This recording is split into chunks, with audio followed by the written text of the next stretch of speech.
Millionaire took her mute daughter to the playground and froze when a black man made her speak for the first time.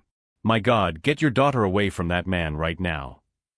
Patricia Whitmore's shrill voice cut through the morning air at the exclusive Meadowbrook Hills playground like a knife.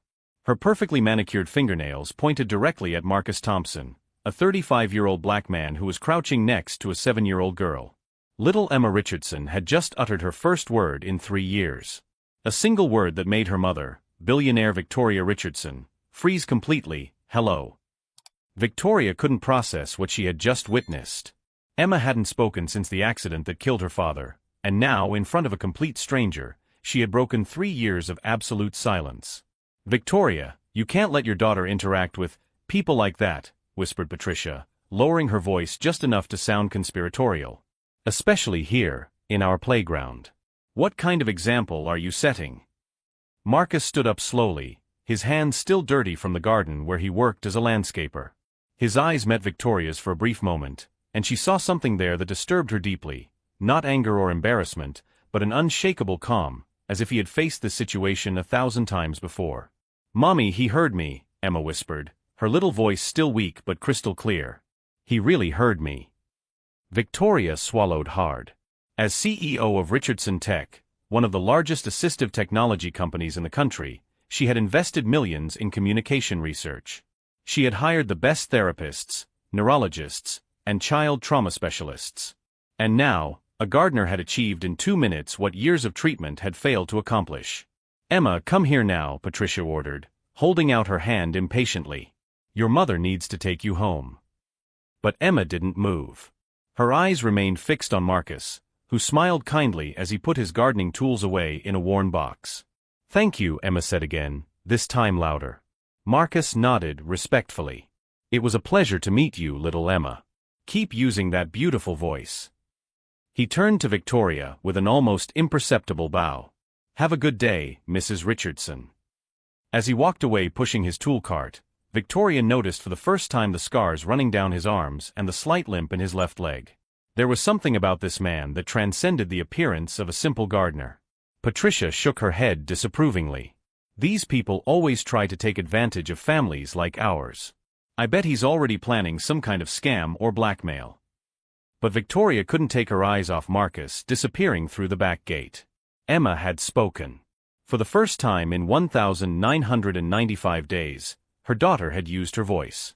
And not with just anyone, with a man whom Patricia and the other mothers in the neighborhood treated as invisible.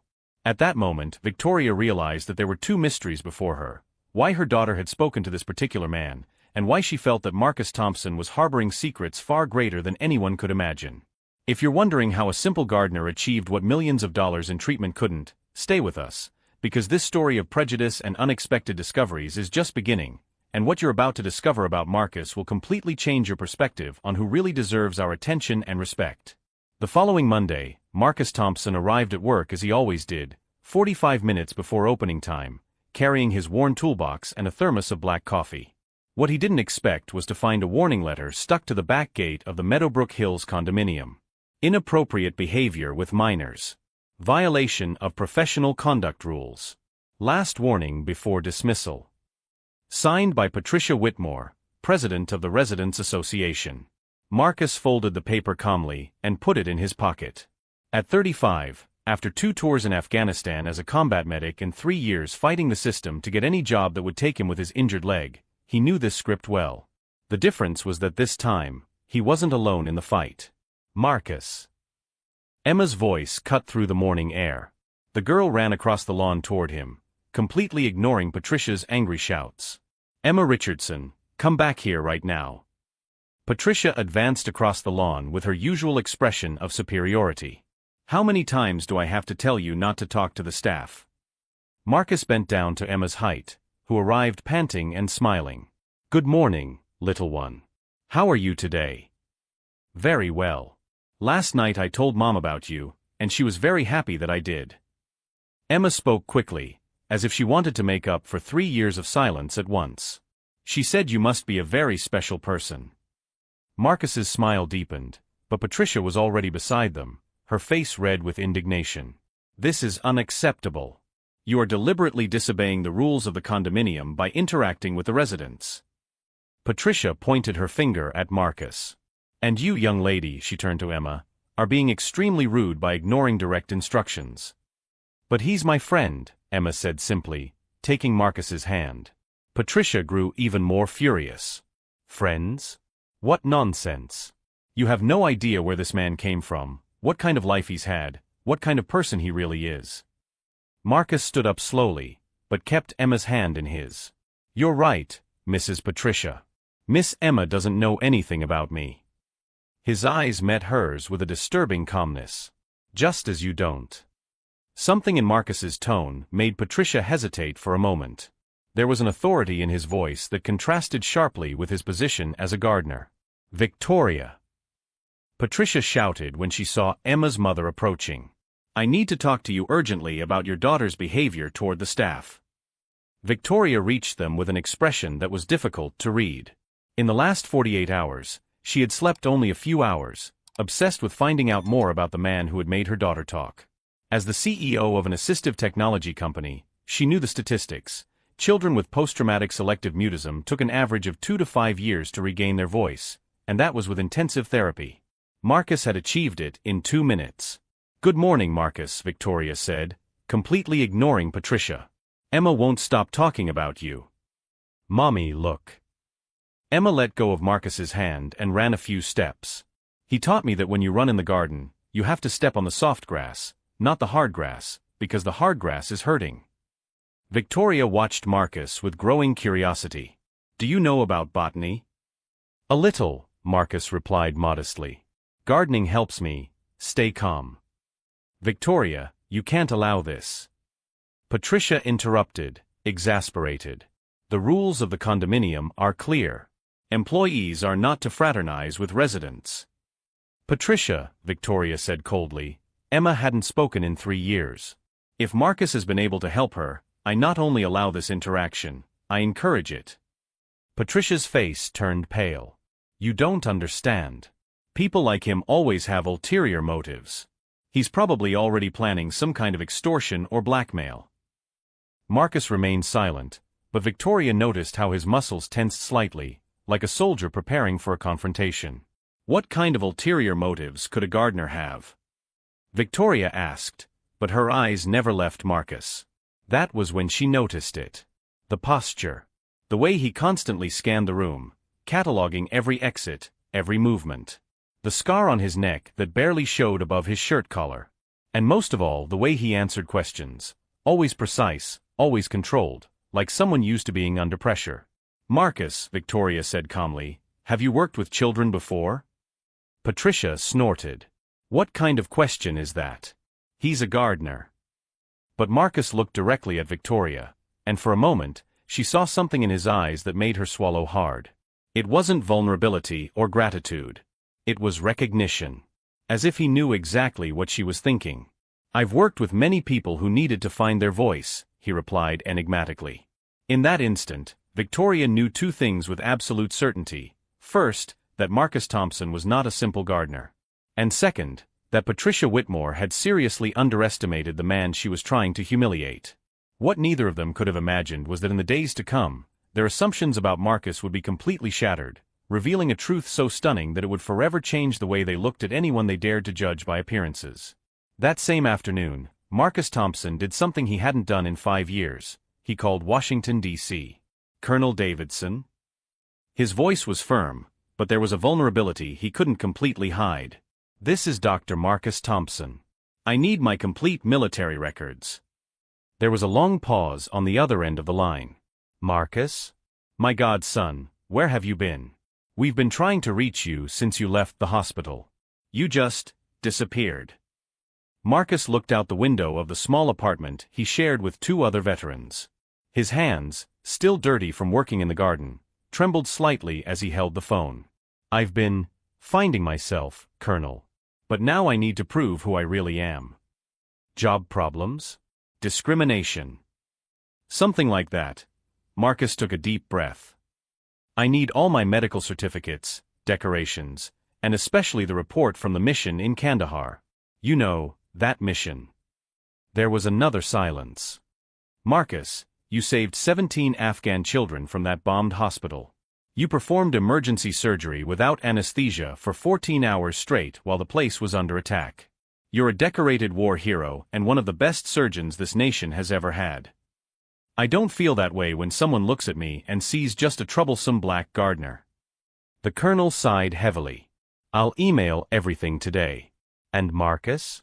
It's time you remembered who you really are. Meanwhile, at the Meadowbrook Hills condominium, Patricia Whitmore was having the most important meeting of her career as president of the Residents Association. Sitting in her immaculate living room, surrounded by 5 other women from the local elite, she laid out her plan with the confidence of someone who had never faced real opposition. Ladies, we need to understand the gravity of the situation, Patricia said, pouring tea into Chinese porcelain cups. We have a disruptive element infiltrating our community.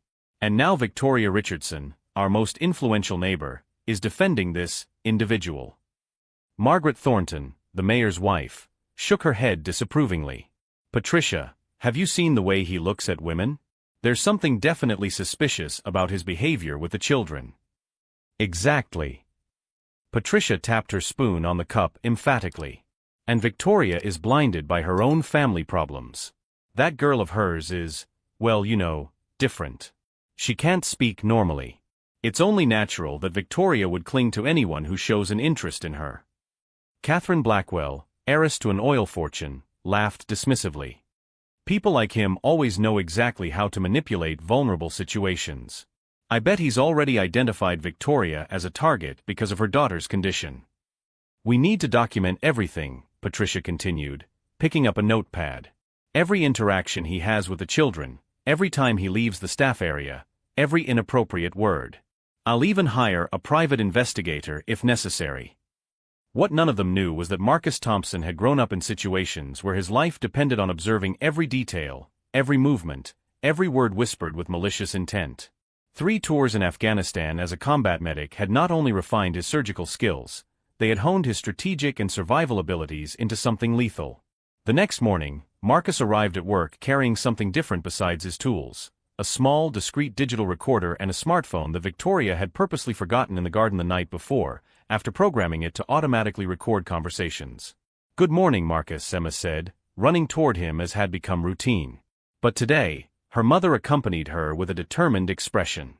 Marcus, I need to talk to you, Victoria said, completely ignoring the disapproving glances of the other mothers passing by.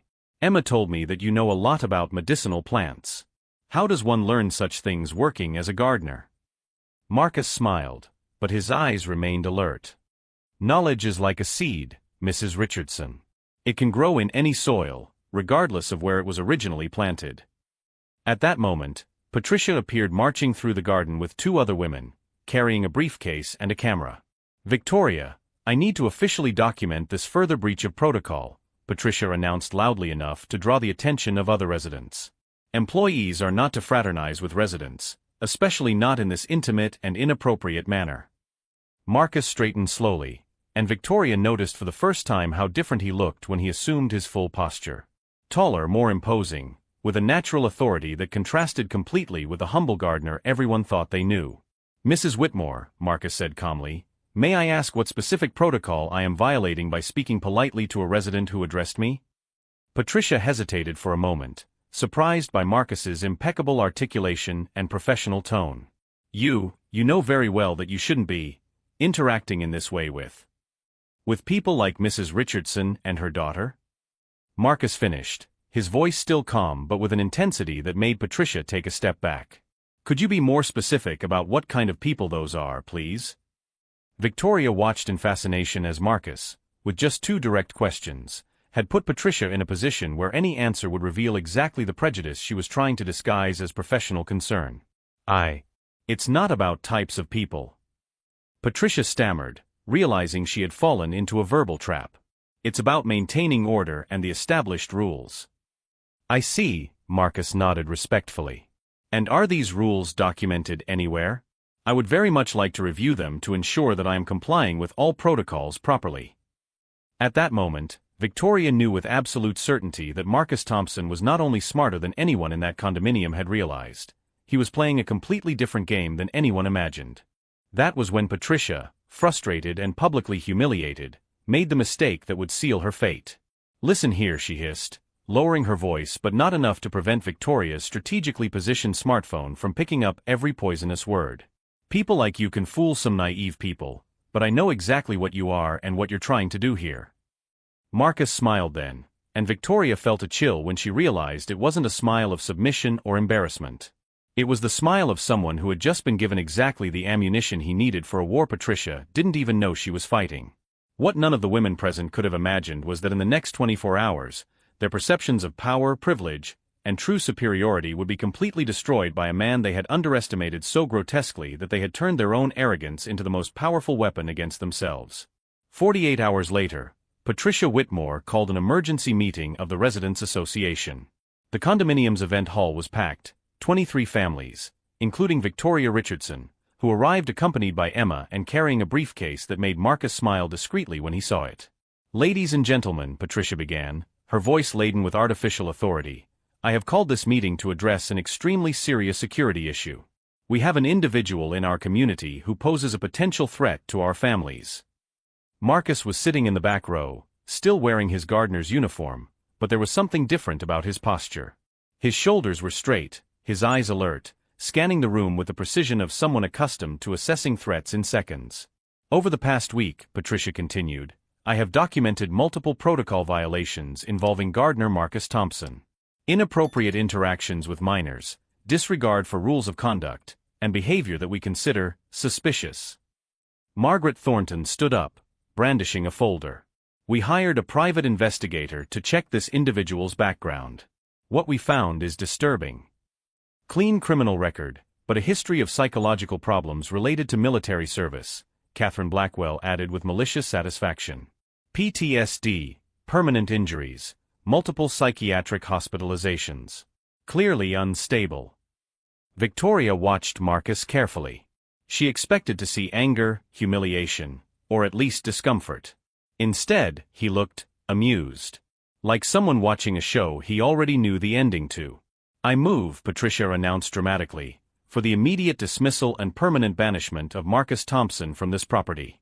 All in favor?" 17 hands shot up immediately. It was then that Marcus slowly rose to his feet. The silence in the hall was instant and heavy. "May I ask a question before the final vote?" His voice had changed completely. It was no longer the humble, careful speech of a gardener. It was the voice of someone accustomed to commanding life-and-death situations. Patricia hesitated, clearly irritated by the interruption. "You have no right to speak at this meeting. You are only an employee."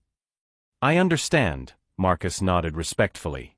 "But as the discussion involves me, I thought it would be fair to allow me to clarify some incorrect information that has been presented." He walked calmly to the front of the hall, and Victoria noticed that his limp had all but disappeared. Each step was deliberate, controlled, authoritative. "First," Marcus said, removing an envelope from his pocket, "I would like to clarify my clean criminal record. The lady's private investigator did a rather incomplete job." He opened the envelope and removed a series of official documents. "Dr. Marcus Thompson, combat surgeon, United States Army. 2 Bronze Stars for Valor in Combat, a Military Medical Medal of Honor," and he paused dramatically. "A presidential citation for exceptional service to the nation." The silence in the hall became suffocating. "During my last tour of duty in Afghanistan, I performed 17 emergency surgeries on children wounded during a bombing raid, working 14 hours straight under enemy fire. I saved every one of them." Patricia paled visibly. That doesn't change the fact that you raped." "Oh yes," Marcus interrupted her gently, removing a small digital recorder from his other pocket. "The rapes. I'd love to discuss that." He pressed play, and Patricia's voice filled the room with crystal clarity. "People like him always try to take advantage of families like ours. I bet he's already planning some kind of scam or blackmail." Several people shifted uncomfortably in their chairs. Marcus continued, "And here we have another interesting conversation." He pressed another button. Margaret Thornton's voice echoed, "Patricia, have you seen the way he looks at women? There's definitely something suspicious about his behavior around children." Margaret's face turned tomato red. "But my favorite," Marcus said with a smile that didn't reach his eyes, "is this one here." Catherine Blackwell's voice filled the silence. People like him always know exactly how to manipulate vulnerable situations. I bet he's already identified Victoria as a target because of her daughter's condition. Victoria stood up abruptly, her expression a mixture of fury and determination. "Marcus, may I?" He nodded and handed her the makeshift microphone. "For the past 5 days," Victoria began, her voice controlled but laden with authority, "I have been closely observing the interactions between Marcus and my daughter. Emma hadn't spoken in 3 years. 3 years. I spent over $500,000 on treatments, therapies, specialists." She looked directly at Patricia. "Within 2 minutes of talking to Marcus, my daughter said her first word. Since then, she hasn't stopped talking, laughing, playing. He gave me my daughter back." Victoria opened her briefcase and pulled out a stack of documents. "So I did my own investigation. Dr. Marcus Thompson isn't just a war hero. He's a specialist in child trauma therapy, graduated from Johns Hopkins University. He worked for 5 years at Baltimore's leading pediatric hospital before enlisting." Patricia tried to interrupt, but Victoria continued relentlessly. "His psychological instability consisted of 3 months of voluntary therapy to deal with the loss of his best friend in combat, something any decent person would do. He has never had a single psychiatric hospitalization." Marcus took the microphone again. "Now, about my ulterior motives. I work as a gardener because no clinic or hospital in this city would hire me. Not because I'm unqualified, I have the credentials to run the pediatric department at any hospital in the country. But because," he looked directly at Patricia, "people like you would rather see the color of my skin than my diplomas." The silence was so absolute that the sound of the air conditioning seemed deafening. "Victoria Richardson offered me a position yesterday as Director of Human Development at her company, with a salary of $250,000 a year. I'll start on Monday." Patricia was practically shaking with anger and humiliation. That's a trap. You planned all this." "Patricia," Marcus said calmly, "the only thing I planned was to be kind to a child who needed help. Everything else was a consequence of the choices you made." He turned to face the entire assembly. "Every recording you've heard today was made in public areas of this condominium. Every prejudiced word, every malicious assumption, every attempt to humiliate me because of the color of my skin or my status as a veteran, all documented." Victoria stood up again. "As the new legal advisor to this community, I am informing you that Patricia Whitmore, Margaret Thornton, and Catherine Blackwell are being sued for racial discrimination, defamation, and harassment. The recordings will be turned over to the district attorney's office later today." Patricia's face was now completely livid. "You can't do that. We are respected members of this community." "You were," Marcus corrected gently. "And about my resignation," he smiled genuinely for the first time since he had met these women, "I just bought the penthouse in Building 5. We'll be neighbors." At that moment, as Patricia Whitmore realized that she had not only lost her position of power, but turned her own arrogance into the tool of her destruction, one question hung in the air: would people capable of such prejudice learn any lessons from such humiliation, or would they remain trapped in their own limited concepts, now without any power to hurt anyone? 6 months later, Marcus Thompson sat in his office on the 23rd floor of Richardson Tech, reviewing proposals for the company's new social inclusion program. Through the panoramic window, he could see the Meadowbrook Hills condominium, now a very different view from his former perspective. "Dr. Thompson?"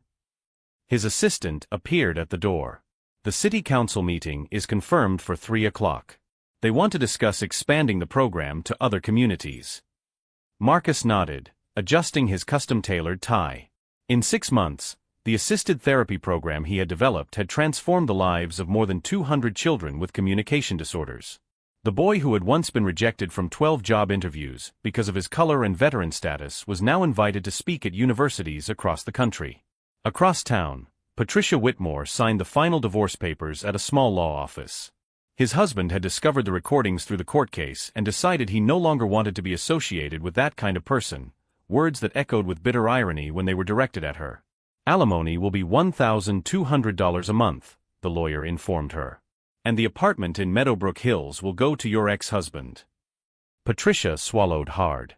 From president of the Homeowners Association to tenant of a small apartment in the suburbs, a fall that had happened with the speed of a public trial on social media. Margaret Thornton was no better off.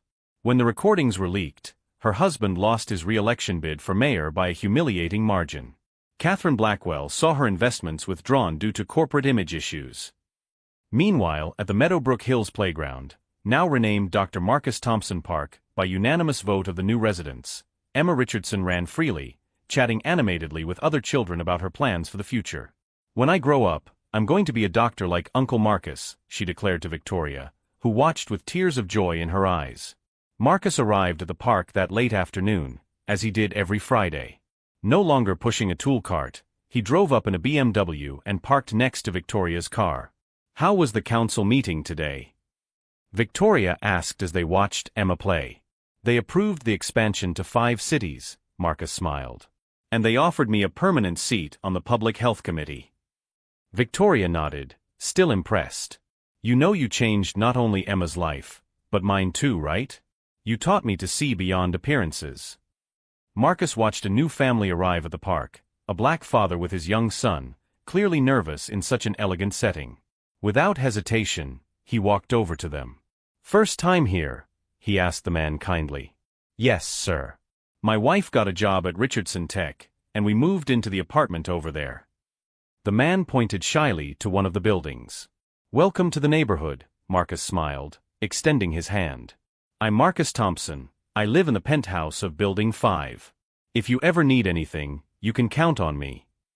The relief on the man's face was instant. Later, as they walked back home, Victoria commented, "You know you could have just accepted her apology and moved on, right?" Marcus stopped and looked at her seriously. "Victoria, it wasn't about revenge. It was about making sure what happened to me didn't happen to anyone else." Patricia and the others learned that judging people by their appearance has real consequences. Emma ran up to them, still full of energy. "Uncle Marcus, are you coming to my recital at school next week?" "I wouldn't miss it for the world, sweetheart."